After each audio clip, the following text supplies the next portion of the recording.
Eu sou o Nuno Coelho, da Faculdade de Direito de Ribeirão Preto. Paulo Saldiva, da Faculdade de Medicina da USP. João Luiz Passador, Faculdade de Economia, Administração e Contabilidade de Ribeirão Preto.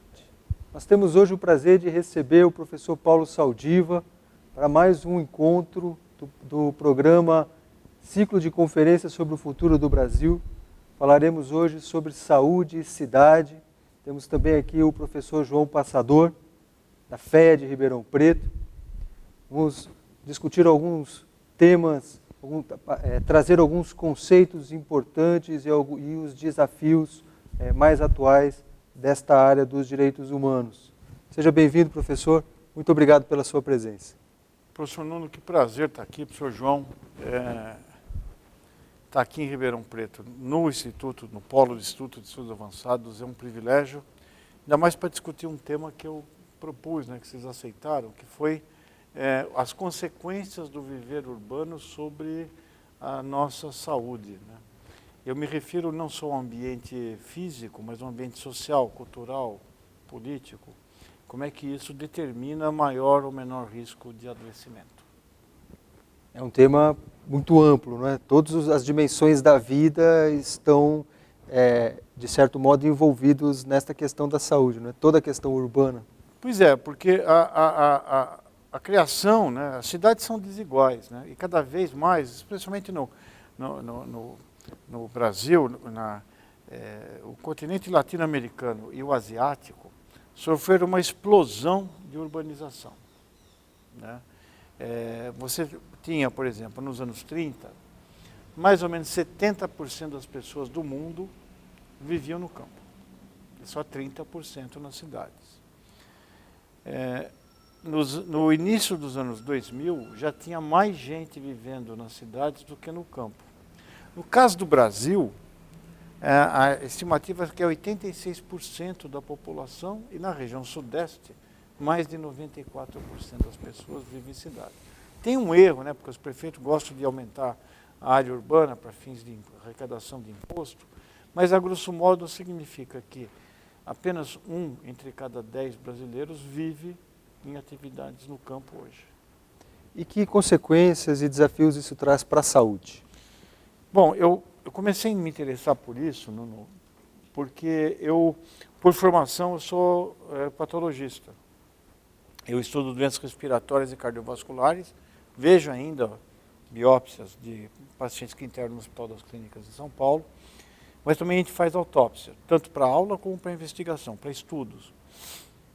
Você tem algumas doenças, como por exemplo as demências, as doenças psiquiátricas, que você não faz biópsia.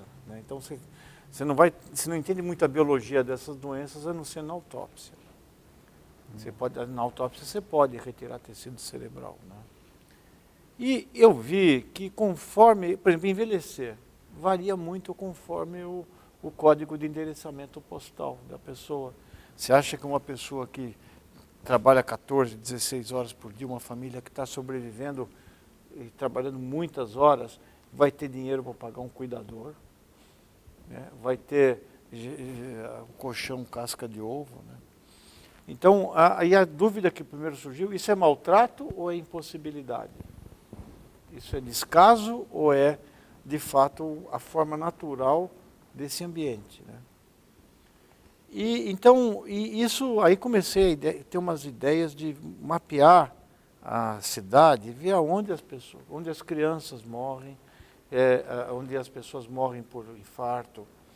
E você vê que a cidade é um mosaico de heterogeneidade, mas a regra geral é que à medida que você vai para a periferia, o teu risco de morrer aumenta muito. E isso não é uma segregação genética.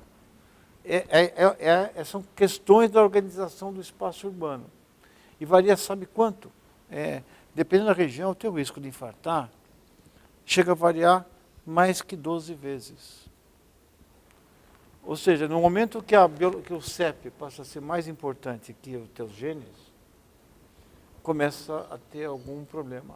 Então eu comecei a ler a cidade através do corpo das pessoas que iam para a autópsia. E vem a impressão digital urbana.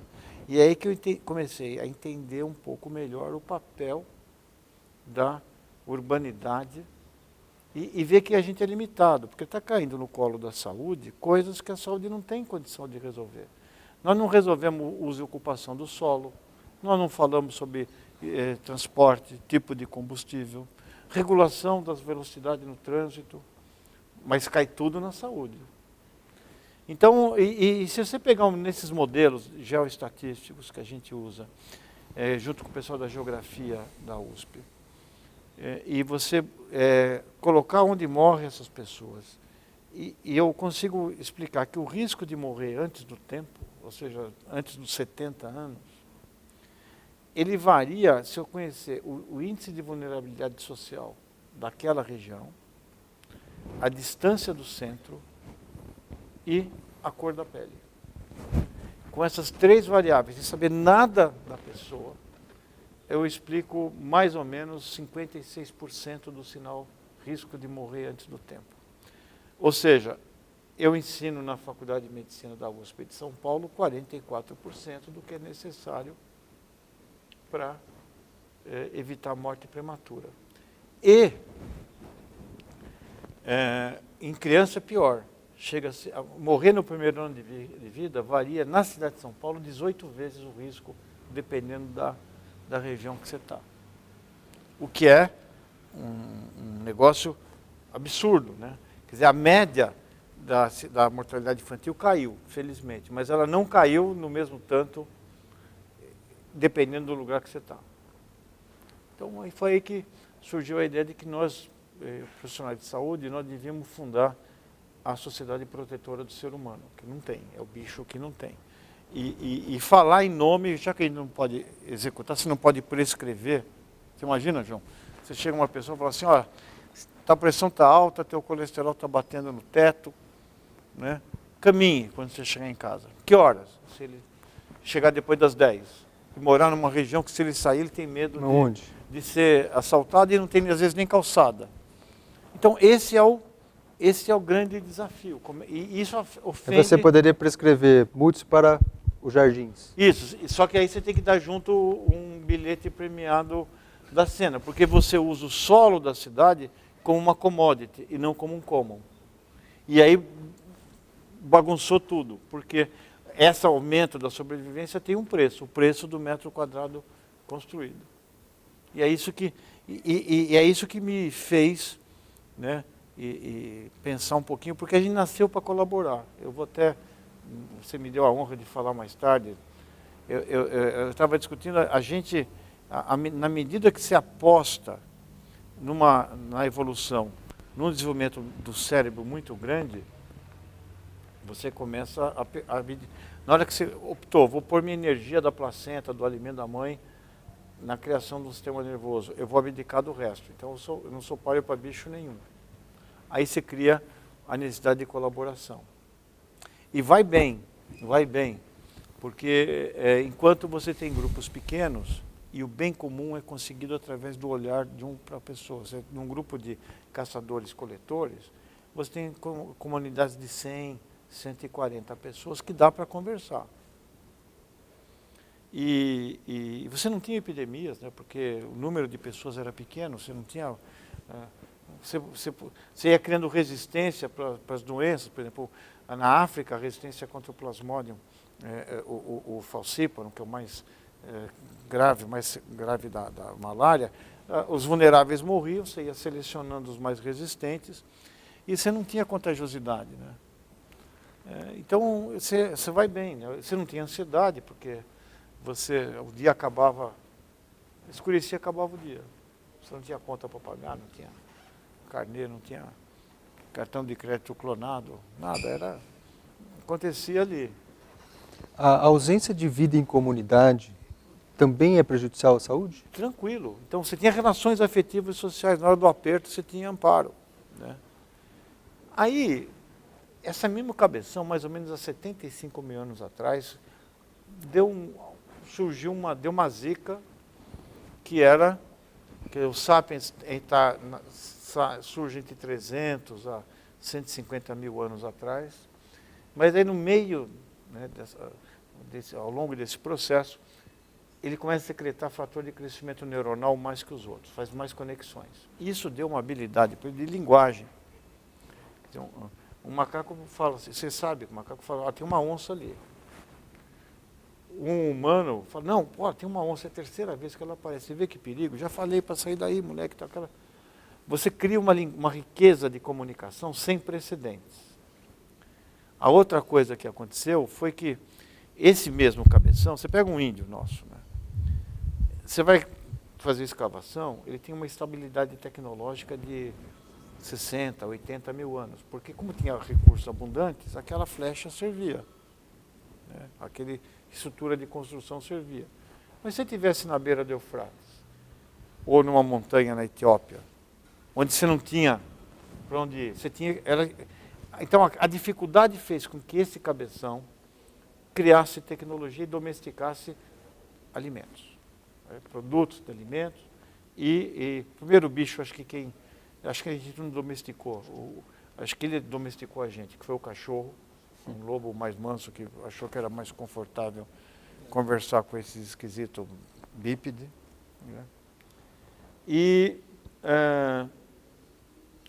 depois acho que foi a cabra. E aí você consegue produzir alimento e aumentar o grupo. Deixa eu te cortar para te pedir ajuda para a interpretação de uma passagem de Aristóteles, em que ele trata possivelmente dessa diferença específica nossa, humana, em relação a outros animais. Ele diz na Política que o homem é o único animal que tem o logos. Ele é o animal político, ele é o único que tem o logos. E o que isso significa é que, diferentemente de outros animais que só têm a voz para poder veicular a dor e o prazer, e estão muito presos na imediatidade das situações, eles só conseguem expressar aquilo que aparece para eles no imediato do contexto em que se encontram. O homem é capaz de ver longe e é capaz, portanto, não só de expressar pela linguagem a dor e o prazer, mas também o bom e o mal, o justo e o injusto, o útil e o prejudicial, que não coincidem sempre com a dor e o prazer. Às vezes, o que é bom causa dor, né? Aqui e agora, não é? Mas é bom a longo prazo.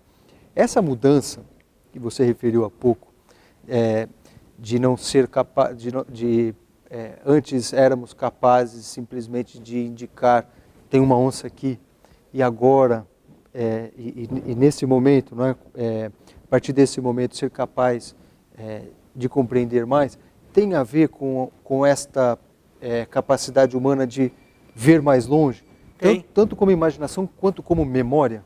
Tem, e isso foi dado possivelmente por uma mutação na expressão de um gene que faz fator de crescimento neuronal, que faz conexões.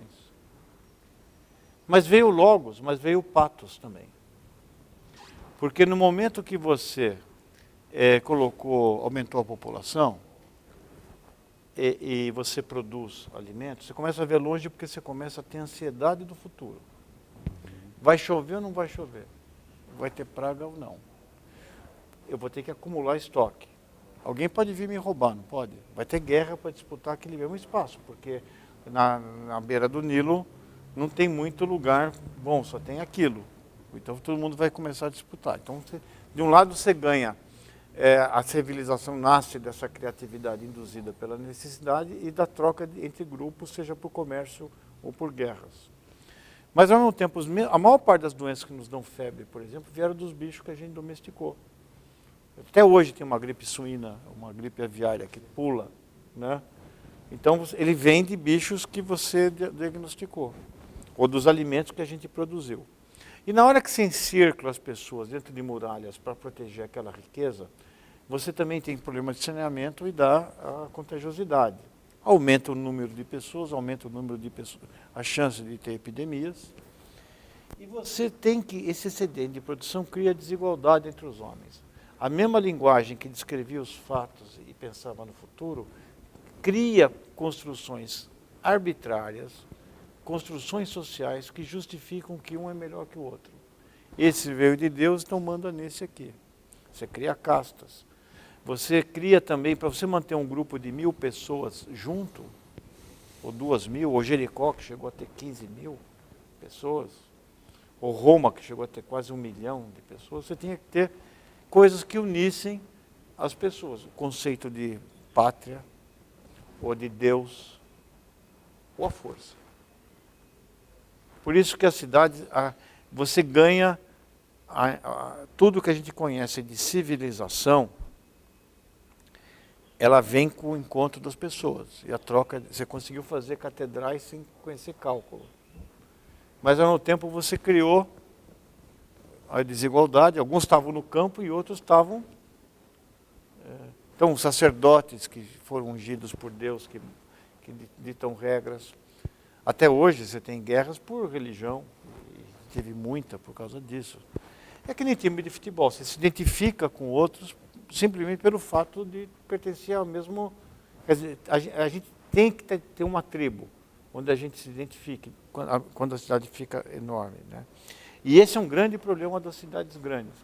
Numa cidade pequena, a cidade grande, eu moro em São Paulo, sou meio esquisito, mas lá eu não consigo ser esquisito, porque sempre vai ter alguém mais esquisito que eu, né? Então essa é a vantagem da cidade grande, você pode fazer uma bobagem que ninguém lembra. Se você morar numa cidade pequena, se seu pai fez uma bobagem, aquele é o filho do cara que fez aquele negócio, fica marcado. Mas ele tem um papel social, aquele fulano que é filho de ciclano, as pessoas se conhecem, fazem relações afetivas e sociais. Na cidade você tem o privilégio e a tragédia da invisibilidade. Do anonimato. Do anonimato, né? E isso explica muito da solidão e da falta de sentido, né? Que às vezes tem e que agora está desembocando nesse mundo anônimo, quer dizer, você conversa com muita gente e conversa com ninguém, que é a falta de um sentido, principalmente para um jovem. E isso está aumentando o nível de suicídio de uma forma bastante grande. Essa é uma explicação para isso. E então, vamos pegar a doença mental. Por exemplo, quanto mais aumenta a cidade, mais aumenta a doença mental. Por quê? Né? Primeiro, porque aquele estresse que você tinha lá quando era antigo, né, e tinha uma guerra com outro grupo, ligava, você tinha energia, né, e desligava. Eu tinha uma professora de italiano que me dava um monte de lição, né, de aula no final de semana. Eu queria estudar, ia adiando, né, no final de semana, quer dizer, eu tinha que fazer aquela lição, eu vinha a felicidade e me levava embora, e ia aumentando o estresse, até que aquele adrenalina fazia com que você sentasse e fizesse isso. Então, era um estresse produtivo, útil. E o estresse que não desliga? No trânsito, na velocidade, na perda, medo da perda do emprego, teu filho sai, você fica ligado para saber se ele vai voltar ou não, você vê uma pessoa, você atravessa a rua de medo do semelhante. Então, toda hora você está gastando neuromediador. Então, viver na cidade, isso se traduz muito no que a gente chama da sociedade da produtividade, né? Do Byung-Hang, que é aquele filósofo coreano, que o Foucault punha a sociedade do poder e agora você tem a sociedade do dever. Você não precisa mais ter um capataz para te obrigar a trabalhar muitas horas por dia. Você carrega ele no bolso, no celular, e foi o capeta que inventou o computador portátil, né? Porque você leva o trabalho para tudo quanto é lado, né? E você vê até nos livros de autoajuda, né? Que é uma coisa que eu leio, eu gosto muito de livros de autoajuda, que eu acho eu gosto de coisa errada, assim, de coisa ruim, né? Você vê hoje, os livros de autoajuda em aeroporto, de empresário, é tudo assim, voando com as águias, correndo com os lobos, né? Não tem nenhum bicho bonzinho, é tudo um predador, né? Uhum. E porque você está toda hora sendo... produção, produtividade, competindo. Segunda coisa, você dormir menos. Você quer deixar uma pessoa com problema psiquiátrico, é privação de sono. Para dormir, você precisa ter uma secreção de melatonina, que vai acontecer 1h30, 2 horas depois que você está com baixa intensidade de iluminação na retina. Quantas horas a gente passa no escuro hoje? 5, 6 horas. Que horas que você vai secretar melatonina e fazer os ciclos de sono para o seu cérebro descansar? O ruído urbano, não. O ruído, quando ele é contínuo, você dorme. Batida do mar, chuva. Mas quando ele é imprevisto, ele foi feito para você acordar. Então você superficializa o sono. Então você não descansa. Você chega mais tarde em casa e acorda mais cedo por causa do trânsito. E você perdeu relações afetivas e sociais. Quer dizer, você não consegue construir uma cidade real, que é uma parte da cidade integral. Eu uso a mesma frase sempre. A minha cidade de São Paulo é uma cidade menor do que a cidade de São Paulo. É uma cidade que as ruas saem do meu coração e vão ter na casa das pessoas que eu gosto ou dos lugares que me dão prazer. Se eu não conseguir frequentar as ruas dessa cidade, eu vou perdendo a cidade. E o mundo hoje também, as relações sociais são muito mais frágeis, desde casamento, namoro, relação com o emprego, mas você, mesmo a gente que é mais velho, não você, eu, né? Você fazia amizade, eu tinha amigos na escola que pareciam meus irmãos, cada um foi para um canto, se perdeu na cidade, não vejo mais. Depois na faculdade de medicina, nossa, depois cada um foi para um canto. Aí você faz emprego, aí você se aposenta com 65 anos e você não fez uma previdência de sonhos, porque com 65, por exemplo, a dona Benta do Renações de Narizinho, no primeiro capítulo, ela era descrita como uma velhinha que ficava lá e tal, né? E o Monteiro Lobato descreve a dona Benta, que tinha mais de 60 anos, no primeiro parágrafo. Né? A Madonna fez 62, e da dona Benta para Madonna Benta deu uma diferença enorme. E o que você vai fazer com esse aumento? Então você se preocupa muito com a tua previdência de recursos, mas se você não tiver um plano para você reatar os laços afetivos e os teus projetos do passado, e se você não tiver repertório cognitivo para isso, se você não tiver chance de ter um sentido para acordar no dia seguinte, você acaba... Por isso que eu falo, morrer não é parar o coração, como aprendi, depois foi a morte cerebral, mas é quando você começa a não ter gosto, um sentido para acordar no dia seguinte, porque você não tem mais nada que lhe dê prazer. Aquilo vira uma rotina. Então eu acho que isso explica, se você tiver uma ansiedade, uma coisa, você não tem para quem correr. Você não tem uma rede afetiva e social. A segunda coisa que aconteceu, que aumenta quando está na cidade, é a obesidade e suas consequências. Quando você ficou de pé e estreitou a bacia, você teve que encurtar o intestino. Você carrega uma mochila de tubos apoiada na tua coluna vertebral e a mochila tem à frente a parede abdominal. Então, você tem uma capacidade absortiva muito grande, porque você não tem um quadrúpede, você não tem um rumen, então você põe o microbioma tudo certinho. E as pessoas que morriam nas caristias, morriam. Hoje, aquelas pessoas que morriam nas caristias são invejadas, porque elas são magras. Mas, ou seja, o default do sistema era passar fome. Hoje você tem calorias em excesso e gordura em excesso em pacotes. O trabalho consiste, na maioria das vezes, ficar sentado, digitar e dar um enter. Né? E até a biologia nossa. Né?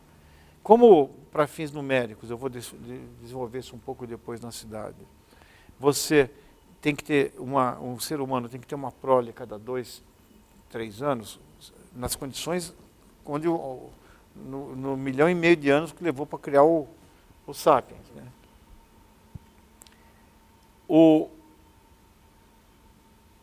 Para o macaco, 5 anos é o intervalo geral entre gestações no orangotango. Né? Porque em 5 anos o orangotango já se vira. Hoje não. Né?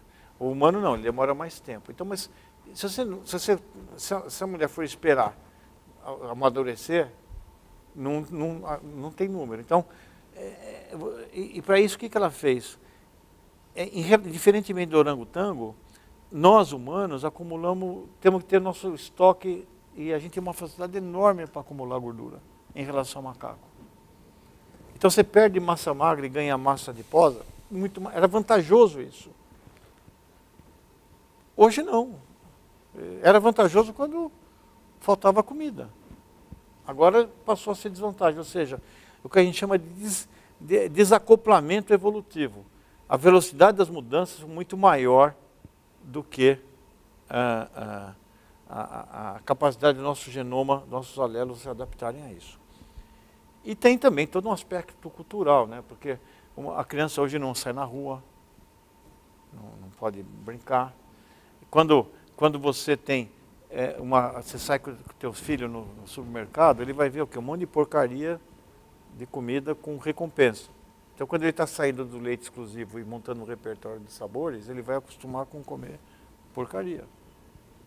Então, a gente transformou as cidades em laboratórios de engorda, com todas as consequências. E olha, eu faço autópsia de criança, infelizmente, e não é incomum você encontrar em crianças de 6, 8 anos placa de gordura na carótida e na coronária. Tem alguma coisa errada. E diabetes do tipo 2 é o mais frequente em crianças, antigamente era o diabetes do tipo 1. E finalmente câncer. Câncer, porque a gente inala carcinógeno na poluição, come carcinógeno nos produtos alimentares. Você está mais você tem a obesidade leva a um aumento da produção de insulina, que é um estímulo da divisão celular. Então, uma célula transformada tem mais chance. O cortisol do teu estresse é o imunossupressor, que impede que o sistema imune retire células transformadas. Você tem uma dieta com muito pouco resíduo em relação à dieta do paleolítico, e isso faz com que, se você comeu um carcinógeno, ele vai passar mais devagar pelo teu intestino e dá que nem o Tinder dá um match entre um carcinógeno e uma célula do epitélio, dando chance de ter um câncer de cólon. E tem compostos no plástico, nas embalagens, nos pesticidas e na própria poluição que tem um efeito estrogênico. Então todos os hormônios, todos os tumores que são hormônios dependentes, tipo próstata e mama, estão acontecendo com mais facilidade. É como se tivesse uma reposição hormonal involuntária. Na cidade de São Paulo, quando você mede o carbono acumulado no pulmão, a média, e a gente tem fumantes e não fumantes. Então a gente sabe quantos maços anos fumava aquele indivíduo e sabe quantos anos ele vivia na cidade de São Paulo. É mais ou menos 4 cigarros por dia, que você fuma sem ter escolha. O não fumante. Não fumante. Se você tiver o genoma do nosso grande arquiteto Niemeyer, que fumou charuto até os 103, pode. Mas para quem tem vulnerabilidade e não tem um repertório eficiente, aquilo é a diferença entre um câncer de pulmão ou de bexiga. Então, é isso que a gente está transformando. Quer dizer, hoje, eu calculo, e não eu, mas a maior parte da comunidade que trabalha com isso, calcula que 70% das doenças que você tem, elas não dependem do seu genoma, elas dependem de hábitos e construções que a gente próprio criou para nós, pela força de como esse cabeção funcionou. E dessas 70%, mais da metade, a saúde não tem nada a fazer, porque não é competência constitucional dela legislar sobre coisas que são, digamos, afetam a saúde, mas a gente tem que falar. São econômicas? Econômicas, sociais. Veja, vamos pegar outras dimensões além da saúde. Um jovem que trabalhe e tem que estudar. Se ele morar longe, ele vai gastar para ir e voltar no dia 4, 5 horas do seu tempo. Que hora que ele vai estudar? Que hora que ele vai se tornar um cidadão melhor? Que hora que ele vai investir nele próprio? Eu moro atrás eu moro numa rua em São Paulo, no Bexiga, que é na frente do pronto-socorro do Hospital Menino Jesus, que é um bom hospital pediátrico e que tem condução de todo lugar de São Paulo. Tem metrô, tem tudo, chega lá perto. O pronto-socorro começa a bombar 9h30 da noite para frente, que é a hora que os pais chegam em casa e vão ter tempo de cuidar de seus filhos doentes. Então você trabalha tanto que você não tem tempo de se cuidar. Então o que acontece? Você subordina toda aquela... Experimenta falar que você está com gripe e não vai no serviço porque você está gripado. Você não faz isso. Ele tem medo de perder o emprego. Então ele toma um sintomático, vai distribuindo o vírus dele no caminho. E eu vou citar isso à noite. No ano passado, a última aula que eu dei para os alunos da faculdade, eu dou uma aula de autópsia. Né? Era um moço de 35 anos que trabalhava no aplicativo de transporte. E ele,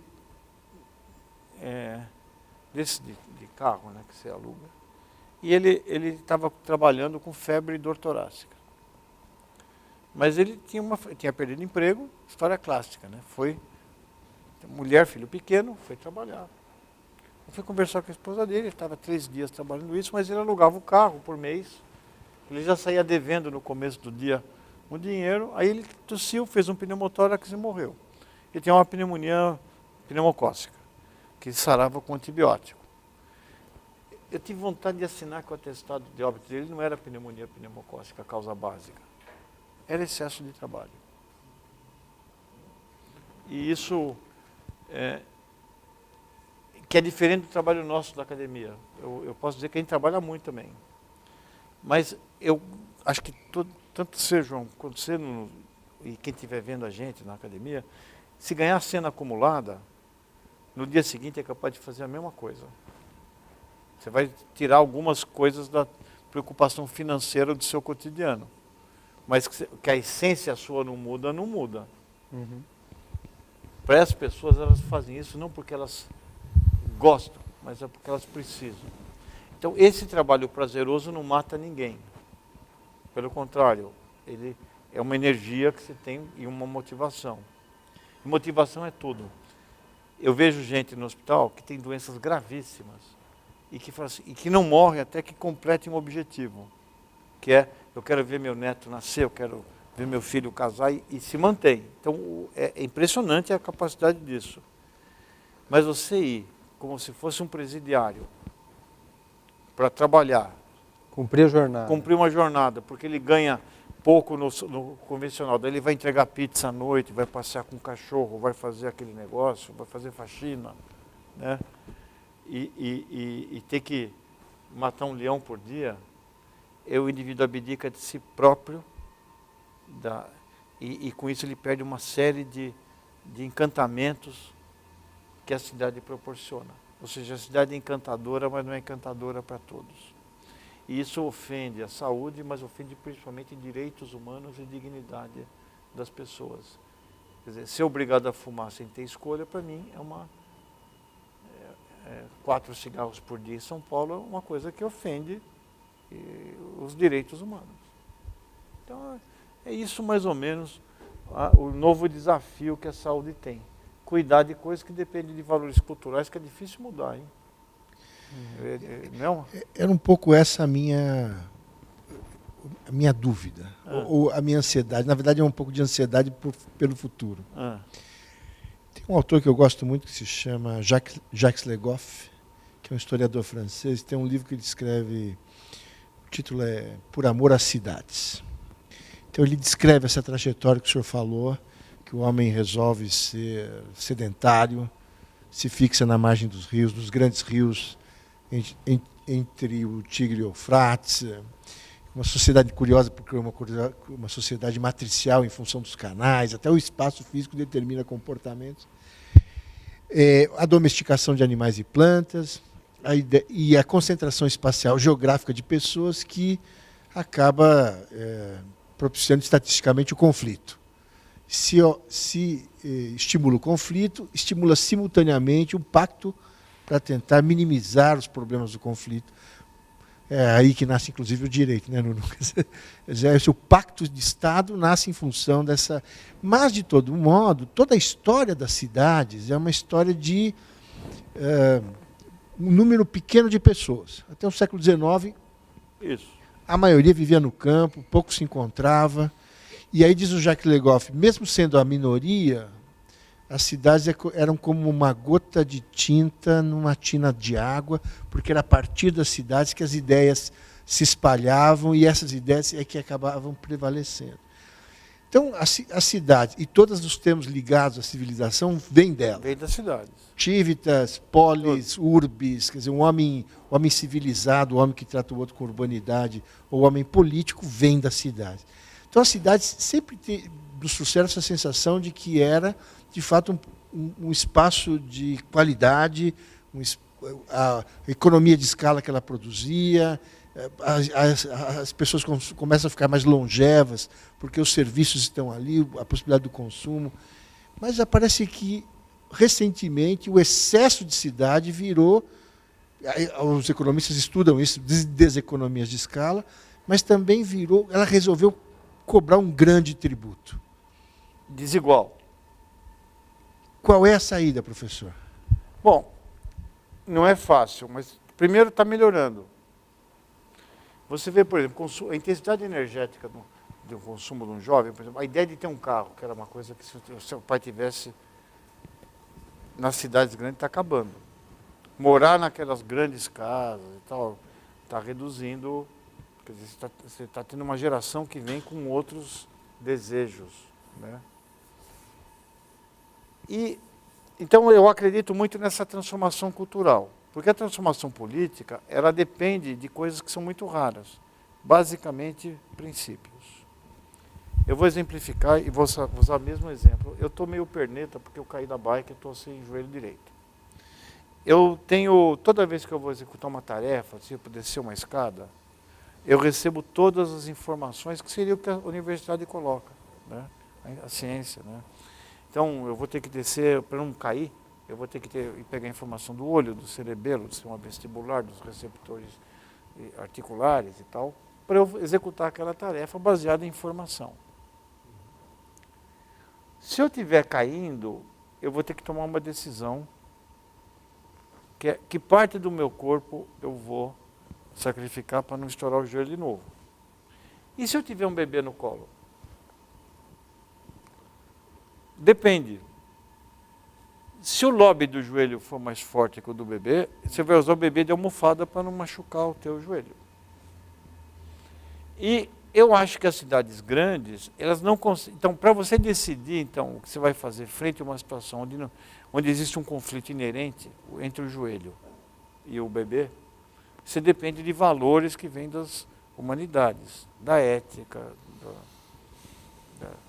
da lógica e de outros valores. Eu acho que se você fosse imaginar isso, então por isso que uma cidade, dependendo do que ela faz, da decisão que ela toma, baseada em princípios, o destino dela é diferente. Amsterdã, por exemplo, nos anos 70, era um caos no trânsito. Era um horror. Você podia ter tapado os canais e feito a avenida em cima e manter o carro funcionando. Não. Eles se recusaram a fazer isso em nome de um princípio de valores culturais, valores, princípios, e que aqui não entra. É bike, quer vir de bike, aí que você... Mas foi um auê no começo. Nós tínhamos na cidade de São Paulo rios, né? A ladeira Porto Geral, rio, né? Porto, o rio Anhangabaú, né? Tudo, né? O rio Tamanduateí. E se bobeasse, o Tietê também ia receber um tampão, né? São valores culturais, são princípios, né?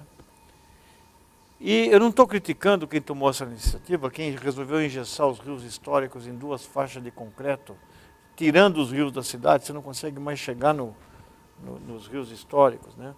Porque talvez essa fosse a cultura da época. Que era caudaloso, retificado, tudo, para poder o carro andar reto. Tudo foi em nome de uma sociedade... A própria Brasília, né, uma cidade dos Jetsons, né? Ela parece a cidade dos Jetsons.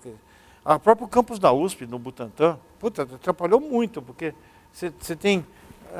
Para você ir da filosofia para a biociência, você tem que subir uma rampa, pegar um carro, acabou. Quando era na Maria Antônia, dava jogo, né? Você tinha um físico jogando pebolim com um matemático, dava alguma coisa. Por isso que o EA é legal, né? Estudo de estudos avançados é legal, porque é uma tentativa de se recriar esse encontro de disciplinas. E, então, perante a mesma situação, Amsterdã resolveu, no meu conjunto de valores, salvar o bebê, e a gente resolveu salvar o joelho. E isso acontece muito, no interior acontece muito também, não é só em São Paulo. Às vezes vê cidades que não tem taxa de cobertura nenhuma, ou muito baixa de saneamento, de repente o arruamento, vem uma avenida grande com coqueiro, ciclovia, não sei o que, tem um shopping center na ponta. Toda a terra do lado, que era rural, já foi comprada, ganhou um monte de dinheiro, e aí a pessoa, quer dizer, é uma forma de você... E a gente fez isso em São Paulo, a Nova Faria Lima, a Berrini. Você pôs, você investiu, o Estado investiu, e quem ganhou foi a iniciativa privada, porque as indústrias saíram das cidades. Mas a única indústria que ficou é da construção civil. Aqui é serviço e construção civil. E isso eu acho que é por isso que você tem, e hoje tem uma terceira força, que é o crime organizado, que tem seus próprios interesses. Pode derrubar manancial, invadir manancial? Não pode. O que está escrito na lei? Que não pode. Mas está lá. Então loteia, vende, opera serviço e tal, e está lá, cada um defendendo o seu interesse. Então, eu acho que essa ideia da gestão, eu não acredito muito em decisões de cima para baixo. Mas acho que a partir de junho, por exemplo, de 2013, houve um interesse, por exemplo, em investimento em transporte coletivo. E aí isso dá votos. Então, não para se manter eleito, né, o indivíduo vai começar a colocar na plataforma isso. Né? Antigamente era ponte, era avenida, era coisa, agora não. Então existe um mecanismo que eu acho que é por isso que eu falo, no momento que você transforma a cidade em serviços, o valor venal do terreno muda, né? E cresce, as pessoas saem dali, isso gera uma região de vazio. Vai acontecer em Ribeirão a mesma coisa. Tem comércio, ninguém mais mora no centro de Ribeirão. O que acontece à noite? Deteriora. E isso tem um custo. Por isso que eu acho que o processo... Mas está acontecendo, e vai acontecer em Ribeirão também. Você olha o Baixo Augusta, que estava deteriorado, a região da Vila Buarque, a Barra Funda, né? E você está vendo que está pipocando um monte de imóvel de baixo, e você está adensando a cidade em busca dos serviços. Isso tem um problema de gestão grande. Por exemplo, Barcelona e Atlanta têm o mesmo tamanho. Barcelona tem 400 km de metrô, se eu não me engano. Atlanta tem 400 km de metrô. Só que Atlanta é enorme. Então, para o metrô de Barcelona, de Atlanta, ter a funcionalidade do metrô de Barcelona, você precisa ter 1.600 km de metrô, o que inviabiliza o sistema economicamente. Como a Barcelona é uma cidade murada e resolveu assim permanecer, funciona. Então, encarece demais a cidade. Ou seja, você subsidia... Então, vamos pegar um outro exemplo que eu acho... Cidade Tiradentes. BNH, você coloca no início, na primeira leva, 80 mil pessoas para morar numa ex-fazenda na Zona Leste, que não tinha escola, hospital, transporte e segurança. A única propriedade que entrou foi o valor do terreno. Como acontece hoje no Minha Casa Minha Vida, repete a mesma coisa. Você põe as pessoas para morar onde não tem nada. Quem ganha com a venda do Minha Casa Minha Vida? A incorporadora e a construtora. Quem é que paga depois? O transporte, o hospital, a escola, tudo? Nós. Isso é um caixa 2 direto, que não é por falta de informação.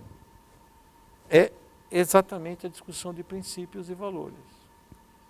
Então, é por isso que é diferente. Você consegue melhor controlar a febre, porque supondo que eu inventasse um remédio que acabasse com a Aedes aegypti. eu ia ganhar um prêmio, cara. E se eu inventasse um negócio que acabasse com um veículo diesel? Eu ia ser mandado embora para Plutão numa nave. Porque existe interesse, o Aedes não dá emprego, e é odioso pelo próprio nome. Ou as outras coisas dão emprego. A indústria do tabaco era a mesma coisa. Dá emprego no sul? Dá. Tem gente decente, famílias vivendo disso? Dá. Tem cidades cuja economia é baseada na produção de tabaco? Sim. Só que para cada unidade de imposto arrecadado com o tabaco, você gasta 3 de saúde. Em outras palavras, você está subsidiando um setor com carne humana. É isso que eu acho que precisa mudar na gestão das cidades. Quer dizer, a solução das cidades todas estão disponíveis, todas, tecnologicamente. Todas têm custo-efetividade adequada, quer dizer, resolver a cidade é mais barato do que manter do jeito que está, considerando horas perdidas no trânsito, o desinvestimento, horas perdidas em congestionamentos intermináveis e tudo por diante. No subsídio ao transporte coletivo, tudo isso. Então, e causa doença. E está tudo inventado, não precisa mexer com nada. O que impede é que, se você for no almoxarifado da nossa política, no estoque, princípios vai estar em falta. A solução é política, então, professor? Política com P maiúsculo. Política com P maiúsculo, que vai ser forçado, ao meu ver, bottom-up, a partir de reivindicações. Sim, sim. A partir de reivindicações, ou seja, a pessoa, porque a vantagem está na rede social. Por exemplo, quando o indivíduo morava eu imagino, a comunicação é muito grande. Por exemplo, se tivesse Instagram, eu acho, não tinha Nagasaki, só Hiroshima. Sim, é verdade. A visão de uma cidade destruída, como aquela menina queimada por napalm, né, que impediu que você usasse todo... Quer dizer, você cria um superego coletivo. Então, o indivíduo que mora em Calcutá, quando era no Império Britânico, ele não sabia como é que era Piccadilly Circus. Agora ele sabe. E isso gera pressões, migrações, muro, entendeu? Como é que nós vamos fazer? Vamos ficar construindo muro para tudo quanto é lado? Ou patrulhando o Mediterrâneo? Então, isso vai fazer com que se gere a força para tirar o sistema. E mudança cultural, vamos pegar na universidade. Às vezes tem que morrer uma geração de cientistas para que uma ideia nova prolifere. E vai mudar. Como nós temos uma política geriátrica, pega as lideranças dos partidos, via de regra, estão no mesmo lugar. Tem gente que estava no comício de Diretas Já, que está até hoje ali dentro. Então, esse... que estava contra, né? As Diretas Já. Que estava a favor e contra as Diretas Já, que está até hoje, está aí no coisa, né? Então, eu acho que nós temos uma renovação política também colonial, porque você tem um domínio dos partidos e você não permite candidatura avulsa, né? Você tem toda uma estrutura partidária, eu não quero usar a palavra muito forte, mas ela não está formando lideranças políticas adequadamente, ela forma para o modelo de político vigente. Mas eles são sensíveis a voto e a opinião das redes sociais. E eu acho que isso vai criar a força necessária para a mudança. Mais do que você sair na rua como aconteceu em 68. Né? Eu acho que vai vir uma nova revolução daí, para o bem e para o mal. Mas eu acho que aí que vai surgir, e vai também ter soluções tecnológicas, a não locomoção, né? Novas formas de trabalho que vão independer digamos, da presença física da pessoa, né? E eu acho que com isso você vai ter tempo de lazer, porque do jeito que a gente está, você vai ter um grupo que ganha dinheiro, e é muito difícil resolver isso, porque quando você criou a ONU, por exemplo, para gerar política de medicamentos, você vai fazer medicamento para quem precisa ou para quem mais contribui, para quem mais pode pagar. Esse é um dilema que o médico na ponta tem, né? Eu vou pôr qual que é o teu plano de saúde? É SUS, é tal, que tipo de tratamento você escalona não de acordo com a necessidade do indivíduo, mas de acordo com o que ele contribuiu. E política de remédio é a mesma coisa, né? Só que, por exemplo, para coisas que são militares, a ONU tem mecanismo de sanção, né? Você tinha 46, 47 países na primeira Assembleia. Não, tinha quase... agora está quase 200, porque alguns países se desmembraram, os impérios caíram e tal. Mas no mundo real, quem manda são 70 a 80 corporações. Sim. E não tem mecanismos de controle. Não, ela tem, eu vi o absurdo do pessoal de uma indústria farmacêutica depondo no Congresso americano, que ele disse lateralmente assim, porque esse remédio ele foi processado porque o laboratório dele comprava a patente e aumentava 10, 15 vezes o preço do valor, né, do preço de venda do remédio. Ele falou assim, meu amigo, eu não estou aqui para fazer o bem, eu tenho compromisso com os meus acionistas. Sim. É uma ética de mercado. É o correndo com os lobos, é o voando com as águias, né? Está faltando dormir com os jabutis, que é o livro de autoajuda que nós vamos lançar, que é um livro mais tranquilo, assim, né? Porque o jabuti dorme tudo amontoado, né? Eles são uns bichos que têm uma vida social. Eu gosto de jabuti, né? Bastante. Então eu acho que é isso que está rolando, é isso que eu vou discutir. É um problema onde o remédio não está na saúde, está no direito, cara. Porque, voltando à indústria do cigarro, alguém tem alguma dúvida que a indústria do cigarro não sabia que aquele negócio que ela vendia fazia mal? Quem que resolveu isso? Processo. A universidade tem que produzir a melhor ciência, se puder produzir, publicar na Science, na Nature, tal, publica, mas não basta. Você tem que apertar a tecla SAP para que o cidadão, o stakeholder, entenda. Tem que discutir as bases éticas e morais, porque a gente pode, não porque a gente é melhor. Se um agente de governo começar a criticar, por exemplo, a política fundiária hoje, ele perde o emprego. A gente não, nós ganhamos estabilidade para isso, para poder expressar nossa opinião do jeito que a gente achar melhor. Então você pode discutir livremente as questões éticas sem ser punido, eles têm que produzir as bases legais para litigância de boa-fé. É por isso que tem sentido falar de cidade, porque quando me falaram que era da Faculdade de Direito, eu falei, eu venho porque o remédio não está aqui. A gente pode fazer bons diagnósticos, mas a terapêutica não mora na saúde, ela mora no direito e na economia. O Gessé Souza fala que um país se faz pelas suas instituições. É essa a lógica. Essa é a lógica. Essa é a lógica. Então você tem que... E também não adianta só, para acabar... E a universidade é uma das suas importantes instituições. Mas ela tem que traduzir aquele conhecimento em duas coisas. Nós da saúde podemos colocar quantas pessoas adoecem ou morrem antes do tempo. A economia tem que dizer, bom, está gastando isso. Então quanto custa mudar, quanto custa manter. E o direito tem que fazer, sabendo disso, fala, bom, meu amigo, paga o custo daquilo que você está fazendo. Por isso que a universidade tem um papel importante mesmo.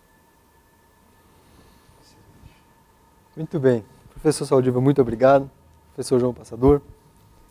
Nós encerramos essa sessão. Convidamos a todos para as próximas sessões do ciclo, para as próximas aulas. Muito obrigado.